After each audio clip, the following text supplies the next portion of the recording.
Hola, muy buenas noches. Mi nombre es Natalia y hoy les voy a platicar acerca de la teoría de las actividades rutinarias. Ok. Este video es exclusivamente educativo, está dirigido hacia la materia de teorías criminológicas. Ok. La teoría de las actividades rutinarias se presenta a través del trabajo de Cohen y Felson en 1979 y es desarrollada por este segundo autor, Felson. Y él relaciona la racionalidad de la elección delictiva al factor oportunidad, ¿ok? Al contexto situacional del autor, es decir, el que comete el delito. Esta perspectiva, que guarda estrecha relación con el enfoque de la elección racional que ya hemos visto en la materia, sitúa los eventos delictivos en el contexto de las actividades cotidianas no delictivas de la sociedad en general, entendiendo estas dichas actividades cotidianas como las actividades usuales que realiza la población para satisfacer sus necesidades básicas, entre las que se incluyen, por ejemplo, el trabajo, el ocio, la educación o las compras. Esta perspectiva pone el acento en los factores temporales y espaciales y en el fracaso del control social, tanto como formal e informal. También refleja la relación directa entre la oportunidad de cometer hechos delictivos como la organización espacial y temporal y las actividades sociales en la sociedad moderna, que ofrece mayores oportunidades para delinquir. A diferencia de otras teorías de la criminalidad centradas en la figura del delincuente, esta perspectiva estudia el delito como evento, limitándose a contemplar el presente del sujeto y las variables espaciales y temporales y de atender el pasado para encontrar las causas del crimen. De este modo, Cohen y Felson plantean que el aumento de las tasas delictivas guarda relación directa con el perfil y organización de las actividades cotidianas lícitas de la sociedad. Es decir, que existe una significativa interdependencia entre las actividades rutinarias no delictivas y las actividades propias del infractor, lo que puede explicar o determinar las tasas de criminalidad, cuándo y dónde se concentran las mismas, la idoneidad de los objetivos o víctimas, ¿ok?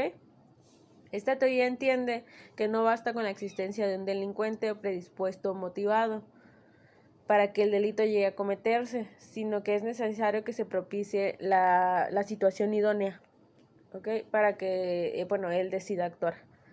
Es aquí donde podemos apreciar la relación del enfoque de las actividades rutinarias con el enfoque de la elección racional, que manifiesta que el enfoque de las actividades rutinarias se plantea como una teoría tanto micro como macro.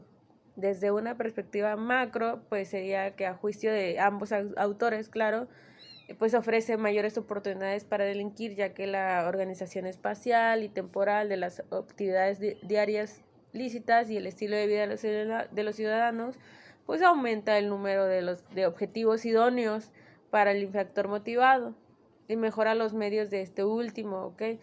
Pues reduciendo de forma significativa la efectividad del control social informal. Y pues bueno, de este modo, en la sociedad actual, el ciudadano se ve obligado a desplazamientos diarios debido al mayor protagonismo de aquellas ocupaciones que se desarrollan fuera del hogar, como el trabajo, la educación o el ocio, de forma que, por ejemplo, el hogar se queda vacío, generando oportunidades para el robo. Bueno, lo mismo sucedería en el caso de las salidas nocturnas, de las vacaciones, situaciones o contextos en los que se aumentan las relaciones interpersonales en espacios masificados, en los que se generan oportunidades para actividades violentas o delictivas debido a la coincidencia en un mismo espacio de la víctima y el delincuente. Un gran ejemplo es cuando vamos a los conciertos. Ahí siempre van a ocurrir robos de carteras, celulares, dinero, o sea, cualquier tipo de objeto material. Ahí el delincuente o los no tan delincuentes, es decir, los llamados, los que solamente son de oportunidad, ¿ok? Se encuentran ahí el chance y pues este es un gran ejemplo. También se tienen en cuenta los cambios sufridos en las pautas de consumo o el avance tecnológico que propicia el consumo de equipos cada vez más pequeños pero de elevado valor económico, que son más fáciles de sustraer y transportar, los celulares. Tratando de decidir a qué teoría darle la oportunidad de explicar, la verdad es que la teoría de las actividades rutinarias se me hizo algo muy fácil de explicar y entender, debido a que pues la sociedad es un gran escaparate en el que exhibe y muestra accesibles todo tipo de objetos atractivos para el infractor. O sea, accesorios con valor a simple vista, o sea, y cajeros y negocios abiertos, los Oxxos que están abiertos 24 horas y que básicamente son un punto muy de gran atracción para los delincuentes. Por otro lado, en la estructura urbana de las grandes ciudades y el estilo de vida de la población se ha producido un cambio en el que mediante el transporte aumenta la posibilidad de desplazamiento, suponiendo esto una menor actividad peatonal o un descenso de actividades cotidianas que se realizan en la calle, y los contactos interpersonales pues son superficiales y anónimos, lo que supone como un debilitamiento en el control social, que al final de cuentas pues supone una pieza importante en la prevención de la criminalidad. Y bueno, respecto a la perspectiva micro, se plantea que la delincuencia común surge como cuando un potencial delincuente coincide en espacio y tiempo con un objetivo adecuado en ausencia de un guardián capaz, que guardián capaz viene siendo un término muy importante para Cohen y Felson.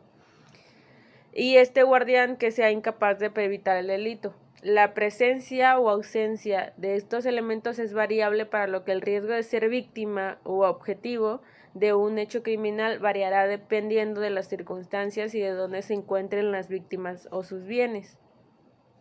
En lo que el infractor se refiere, este enfoque da por supuesto a la presencia de un delincuente motivado y entiende que es más probable que éste se ajuste a un determinado perfil conocido, es decir, género, edad, situación educativa y laboral. En cualquier caso de los tres elementos mencionados, la presencia del infractor motivado es lo que menos se ha discutido, ¿ok? En otras palabras, ya llegando a términos más específicos, la teoría de actividad rutinaria examina la concurrencia de ciertos factores necesarios para delinquir, centrándose en la interdependencia de las actividades sociales desarrolladas diariamente en un área urbana. Esta teoría ha resultado especialmente fructífera para el análisis de delitos contra la propiedad. También leí hace poco que se está tratando de estudiar y dar un enfoque en un espacio cibernético, ya que existen demasiados robos en línea. Para la perpetración de un delito se deben cumplir 3 requisitos en un mismo tiempo y lugar. Y bueno, añadiendo datos de la investigación que ellos realizaron, un autor, García Pablos, estudiando esa información mediante una serie de entrevistas, pudo observar que los hombres con vida nocturna activa presenciaban un mayor número de actos violentos y se veían más frecuentemente implicados, lo que les platicaba, en este tipo de sucesos contra desconocidos, señalando que dichas situaciones no se producían contra conocidos en el ámbito familiar o social, que aquí en México sabemos que, estudiando la psicología del mexicano, en México durante las reuniones familiares se sabe que al menos en una de cada 5 reuniones familiares del mexicano ocurre un acto de violencia en la familia. Es simple psicología del mexicano. Por otro lado, Messner y Tardif en 1985 señalan que las características sociodemográficas y temporales estructuran las actividades rutinarias, por lo que la victimización se ve afectada por la posición de las víctimas, repitiendo de nueva cuenta lo que les venía platicando, y objetivos en el espacio físico, y el número de contactos personales que tenga el infractor. Así señalan que las características deben estar relacionadas con dónde y con quién se realizan las actividades cotidianas, y determinan que cuando las rutinas se concentran alrededor del hogar de las víctimas, los victimarios tendrán menos posibilidades de interactuar, mientras que pasar más tiempo fuera de casa aumenta las posibilidades de victimización por parte de desconocidos. lo cual siento yo que aquí estamos ignorando completamente que al final de cuentas el humano es un ser social, somos parte de una sociedad, no podemos encerrarnos completamente en casa. Bueno, hoy en día sí debido a la pandemia y por eso quizás disminuyó un poco la delincuencia dentro fuera allá afuera en las calles, pero al final de cuentas sabemos que se aumentaron los feminicidios, sabemos que aumentó la violencia en el hogar, así que al final de cuentas y bueno, un ejemplo más actual lo presentan Felson y Lemieux, quienes señalan que la exposición al riesgo de delitos violentos se explica mejor atendiendo a dónde se encuentran las personas, qué es lo que hacen y por cuánto tiempo lo hacen. De esta forma, calculando la exposición a los ataques violentos en base a las horas dedicadas a ciertas actividades, ellos utilizaron encuestas de estudios de víctimas, concluyeron que el mayor riesgo de victimización se producirá durante el viaje entre las actividades. Es decir, que de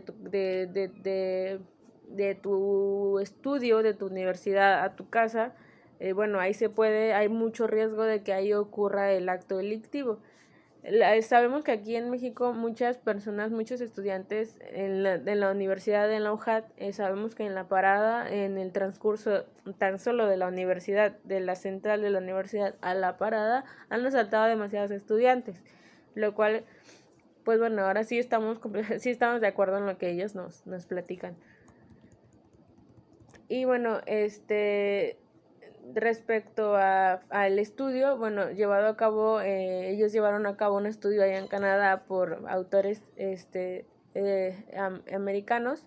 Observaron que el número de eventos problemáticos era mayor en las noches, en las que había un mayor número de clientes y las ventas de alcohol eran superiores, mientras que la presencia de guardias de seguridad suponía un elemento de disuasión, resaltando así los beneficios de una adecuada vigilancia. Ok, bueno, haciendo otra investigación aparte, me di cuenta de que realmente sí le estaba, que sí, al final cuentas para el estudio, este estudio sirve para enfocarlo en diferentes áreas, ámbitos de otras, de otras perspectivas, o sea, se estudia mucho, se enfoca mucho esta teoría en otras áreas, como en el estudio de los ataques cibernéticos, también en el hecho de la seguridad privada. Se sabe que entre más seguridad en ciertos lugares o en ciertas propiedades, por ejemplo, en las plazas, se sabe que entre más personal de seguridad privada, menos riesgos hay de que llegue a cometerse un atraco, ¿no? En los bancos, hoy en día ya no se habla mucho de los atracos debido a que pues efectivamente ha aumentado la protección tanto como de cámaras de seguridad, que también vienen siendo un guardián, como de personal de seguridad. De ellos hablan, le sacan jugo a esta teoría metiéndola, atravesándola en estas áreas, ¿no? Y bueno, ya finalmente para cerrar el video, porque ya se nos hizo un poco largo, bueno, si bien aquí les estuve platicando de algunos ejemplos en los que podemos aplicar la teoría y obviamente también así mostrando mi conclusión y en lo que estoy en desacuerdo y en lo que estoy de acuerdo, al final de cuentas, esta investigación de actividades rutinarias, de esta teoría de actividades rutinarias, cabe decir que esta perspectiva ha demostrado tener un importante soporte empírico, siendo pues de mucha utilidad para la creación de políticas de prevención. Al final de cuentas, esta teoría está enfocada en la prevención del delito y para el análisis del delito, ¿no? Aunque también, bueno, ha sido objeto de críticas, puesto que no atiende las motivaciones y no muestra realmente el origen del problema, sino que se enfoca más en prevenir el delito a través de el aumento de la protección que en desmotivar al delincuente, ¿no? O tratar de entender qué está pasando, en qué estamos fallando como sociedad, lo cual se entiende que ellos se hayan enfocado en eso porque históricamente es algo en lo que se ha venido luchando. Entonces alguien tenía que venir en contraparte, o más bien alguien tenía que hablar de la perspectiva desde otro punto de vista, desde otro lado, desde otra posición, que era al final de cuentas la prevención del delito tal vez. como sociedad a veces es muy difícil decirle no lo hagas, o que bueno, te voy a enseñar porque no lo debes de hacer, ¿ok? Y bueno, esto ha sido mi exposición, mi explicación acerca de esta teoría. Espero que les haya gustado, espero que la hayan entendido. En dado caso que no, pues bueno, espero que pues aquí abajito dejarles la información de dónde he obtenido pues esta información, para que ahí terminen de quedar en claro de qué es lo que estamos hablando. Yo me despido por hoy y muchas gracias a los que han visto este video. Bye. Primero, un blanco adecuado, ¿no? El cual puede ser una persona, un objeto o lugar. O sea, un objeto, pues hablamos de un celular, una argolla, no sé, una tarjeta de crédito, o lugar, pues básicamente tu propiedad. El segundo sería la inexistencia de alguien que vigile dicho blanco, es decir, el guardián de los que ellos hablan, el guardián que debería de... Más adelante vamos a hablar de esto, ¿sale? En posición de desalentar la perpetración del delito, es decir, evitar que esto pase. Y tercero, un individuo con motivaciones para perpetrar un delito. Ellos hablan de un triángulo que habla del blanco, la inexistencia de alguien que prevé el delito y el individuo que perpetra un delito. Si se me da la oportunidad, les voy a enseñar más adelante, y que no se me olvide la imagen. Cualquiera de los tres requisitos, pues si es removido, pues no se perpetrará del delito. Esta teoría, elaborada por ellos, busca explicar cómo los cambios con el número de blancos o el número de vigilantes competentes puede incidir en un aumento o disminución de la delincuencia. Para estos dos autores, básicamente, el número de delitos perpetrados no se relaciona tanto con las posibles motivaciones delictivas, sino con los factores que incrementan el rango de blancos adecuados, o con la disminución eventuales vigilantes que puedan prevenir o alertar acerca de la perpetración de un delito. En esta parte sí entiendo que bueno, ellos se enfocan más a darle importancia al guardián pues del blanco, o sea, darle como que tiene que ver más con que alguien proteja o que el infractor.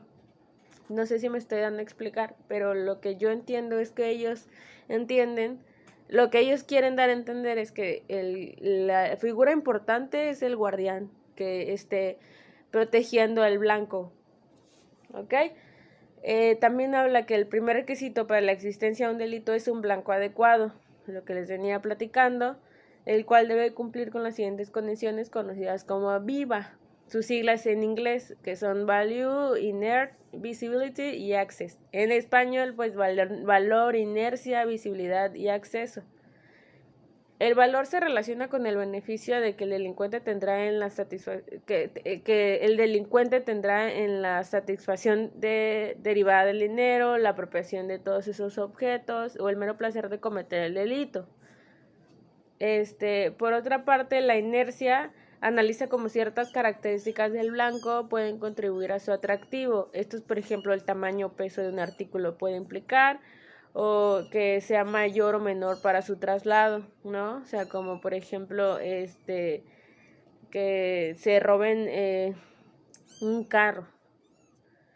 Asimismo, también la visibilidad apunta a determinar cómo la exhibición de un objeto juega un rol importante, como por ejemplo que tú cargues, que vayas en el transporte público y tu celular lo tengas en tu bolsa trasera. Y por último, el acceso se refiere a la facilidad con que se puede alcanzar un blanco. Fácilmente, lo que acabo de decir, o sea, que tú lleves tu celular en la parte de atrás. El valor de un objeto para el infractor, tanto para el infractor, puede ser tanto económico como simbólico, de forma que estarán más interesados en aquellos blancos a los que atribuyen un mayor valor. Por ejemplo, un teléfono de super tecnología, y que pues va a ser mucho más deseable que un teléfono un teléfono de esos de 100 pesos. Y bueno, la inercia de nueva cuenta pues hace referencia al peso del objeto, de modo que pues el objeto de menor peso será más fácilmente desplazable y por lo tanto más atractivo. De nueva cuenta, los objetos más deseados para los infractores, según Cohen y Felson, vendría siendo no sé, algo que se te sea fácil de quitar y fácil de que ellos se vayan, a algo que sea muy complicado. Les ponía yo el ejemplo del carro, o sea, el carro sí a veces puede ser demasiado fácil en el caso de los vehículos que son menos protegidos, y de más fácil acceso que los carros que son pues mucho, los que incluso ya traen GPS incluido, porque pues ya creo que muchos sabemos que hay muchos automóviles de último modelo que traen incluido pues el GPS, entonces digamos que esos son los menos atractivos para ellos. Y bueno, la visibilidad se refiere a cómo de expuestos se reencuentran los objetos para los infractores, de forma que en cuanto más visible sea el objetivo, más adecuado será para ellos. Como por ejemplo cuando se exhibe dinero en público, cuando me ha tocado ver personas que a veces van caminando en la calle y se les antoja comprar algo en un puesto ahí de ambulante y sacan su cartera y lo abren ahí enfrente de todos, entonces obviamente va a ser el objetivo más accesible para los infractores. Y bueno, finalmente el acceso se refiere a cómo de fácil puede ser alcanzar el objetivo, básicamente el ejemplo que les acabo de dar. Y bueno, en la mayor o menor accesibilidad influirán, por ejemplo, el diseño de las calles y estructura urbana, la ubicación de los elementos que estén cerca de las ventanas o puertas o alcance del sujeto, las personas que dejan sus bicicletas en las calles. Se me ocurren muchísimos ejemplos que les podría dar. Y aunque parezca que estas características son aplicables en exclusiva a aquellos delitos contra la propiedad, también cabe la posibilidad de aplicarlos en cierto modo determinado a objetivos humanos atendiendo a características como el sexo o la edad. ¿Ok? Eh, También se puede aplicar al final de cuentas a los niños. No lo quería mencionar, pero pues también al final de cuentas las personas también somos motivos, las personas como seres humanos también somos motivos existe la trata de personas, no existe el hecho de que alguien tenga esto de querer robar personas para su beneficio, para el motivo inhumano que sea. Entonces, bueno, los niños también, ¿no? Que los niños pequeños también son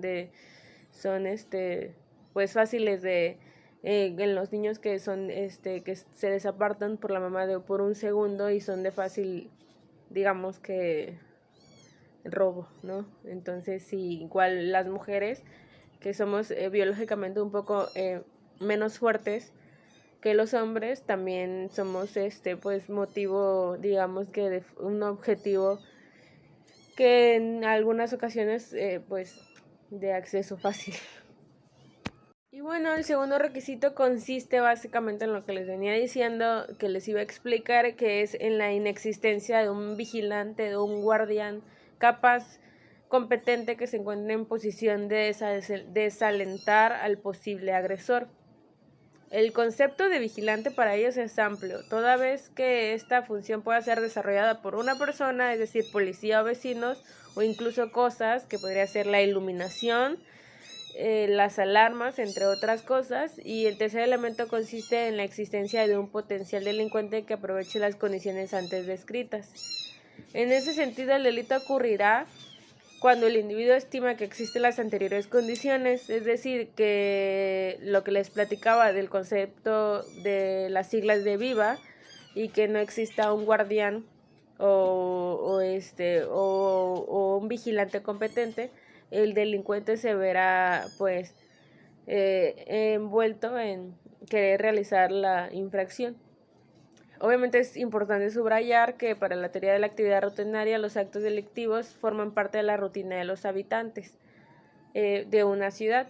Por esta razón se busca identificar los sistemas de control social que nacen del contacto diario con otros individuos, establecer relaciones entre los delitos y estructuras sociales que por una parte incrementan el rango de blancos adecuados o bien disminuyen el número de vigilantes. En esta línea, hacia fines de la década de los 70, algunos investigadores comprobaron que con el ingreso de la mujer a la fuerza laboral, así como el aumento de pequeños aparatos electrónicos, se produjo un aumento de delitos. Es decir, o sea, ellos comprendieron que la mujer a salir más de su casa, a estar más a la vista del público, pues era un objetivo demasiado fácil pues bueno, de cometer delitos hacia ella y en ella. Y bueno, y también el hecho de que creció demasiado la producción de aparatos electrónicos, y pues a raíz de eso, creo que todos nos hemos dado cuenta de que ha aumentado pues el, los índices de delincuencia. Bueno, y siguiendo la misma línea de lo que les venía platicando, para los autores es muy importante el término del guardián.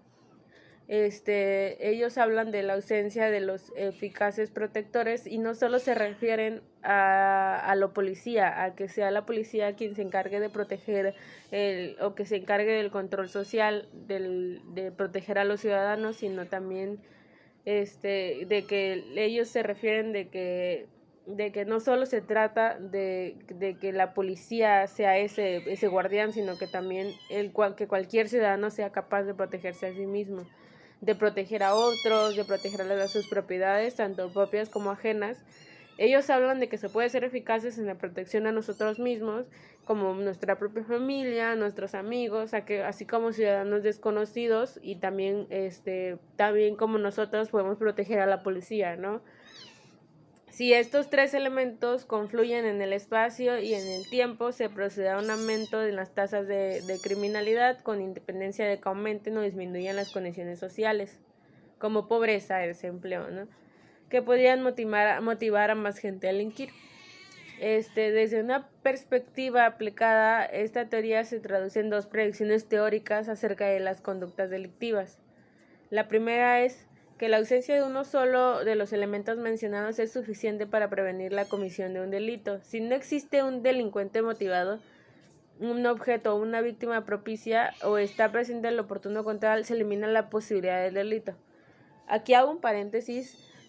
En esta parte estoy un poco, digamos que en lucha con ellos. O sea, no podemos eliminar al guardián, o no podemos eliminar a la posible al posible objetivo, ya sea víctima, ya sea persona u objeto, porque eso siempre va a existir y siempre va a ser parte de nosotros. O sea, tendríamos que eliminar totalmente al infractor. O sea, tendríamos que mejorar más bien culturalmente y socialmente, porque es imposible. Siempre va a haber cualquier cosa que brille, sea de valor monetario, económico, o sea, mientras sea de valor simbólico, va a ser algo que les va a llamar la atención y que obviamente los va a invitar a delinquir. Por lo que ahí sí estoy quizás un poco en desacuerdo con ellos. No podemos eliminar o sea, tendríamos que desmotivarlo. Ahí sí, en esa parte sí estoy de acuerdo con ellos. Sí necesitaríamos desmotivar al delincuente pero tendría que ser a través de una educación, ¿ok? O de mejorar como sociedad. El otro es que la convergencia de estos tres elementos produce un aumento de las tasas de criminalidad. Ahí sí viene siendo lo mismo. Si la teoría de las actividades rutinarias fuera realmente válida, deberían observarse una serie de efectos de las actividades rutinarias que llevan a cabo las personas sobre las tasas de criminalidad. Y bueno, para no hacer más largo el video, como señalé anteriormente, la teoría de la actividad rutinaria se encuentra relacionada con el enfoque de la elección racional, teniendo en cuenta que los delincuentes buscarán y escogerán víctimas adecuadas y espacios adecuados y otros elementos relacionados con la selección de los objetivos con el fin de conseguir los mayores beneficios y menores costos. Esto se explica en gran medida la teoría de la elección racional, que al final de cuentas, en la teoría de la elección racional se habla acerca de que la persona a cometer el delito hace un análisis exhaustivo acerca de sus beneficios y los costos por los cuales él está, digamos que pensando racionalmente para acceder a hacer el delito, ¿no? De acuerdo a, pues bien, según la perspectiva de las actividades cotidianas, los infractores consideran con estos blancos adecuados en la realización de sus rutinas diarias, de forma que si conoce dónde los infractores encuentran más fácilmente a sus víctimas y objetivos adecuados, es posible conocer en cierto modo los lugares en los que el sujeto desarrolla sus rutinas, teniendo en cuenta que en las rutas entre la que los sujetos se desplazan de forma diaria, donde ocurre la actividad delictiva, proporciona así información sobre el perfil geográfico del infractor. En concreto, la investigación empírica se ha centrado en diversas ocasiones la relación entre el estilo de la víctima y sus actividades rutinarias y su victimización, es decir, en lo fácil que es acceder a que esta víctima realmente pues sea delinquida, ¿no? O sea, muchas personas nos victimizamos a nosotros mismos y nosotras mismas, poniéndonos en riesgo.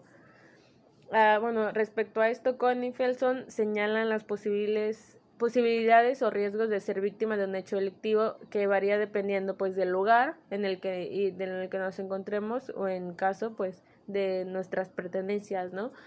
O sea, al final de cuentas todos somos fácilmente, pues todos podemos ser podemos ser ya sea robados, podemos ser secuestrados, podemos ser podemos ser objetivo de los infractores.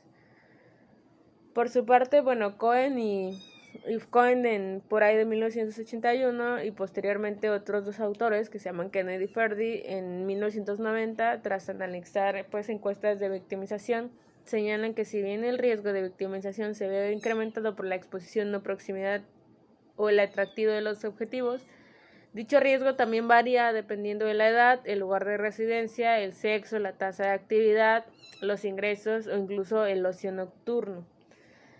Ok, es verdad, sí es verdad que depende del lugar en donde radicamos, o sea, si radicamos pues nos ubicamos en algunos, pues, colonias o pueblos en los que, pues bueno, se conoce que tiene muy mala iluminación, las calles están en mal estado, se conoce que hay grupos delictivos famosos o que ya se saben que ahí asaltan, ¿no? También varía del sexo, es verdad que pues bueno, los hombres, que son las personas que en gran medida se relacionan en los grupos delictivos, pues también son parte de ese pues bueno, de ser parte del riesgo. Y las mujeres, que bueno, desafortunadamente hoy en día los feminicidios están en alza. Y bueno, la tasa de actividad, que eso ya aplica en todos, no importa el género, edad o sexo, porque bueno, al final de cuentas, si nos toca salir al trabajo, si nos toca salir a hacer las compras, si nos toca salir al súper o a visitar a alguien o a una reunión, o sea, en cualquiera de esos momentos, dependiendo del lugar de residencia y de también incrementando el sexo que seas, del género que seas, de la edad que tengas, bueno, eso aumenta la posibilidad de que seas objetivo del infractor. Y bueno, ellos también hacen mucho hincapié en el hecho de que pues salir por las noches, que es pues es en gran medida un un indicador de que algo te va a pasar.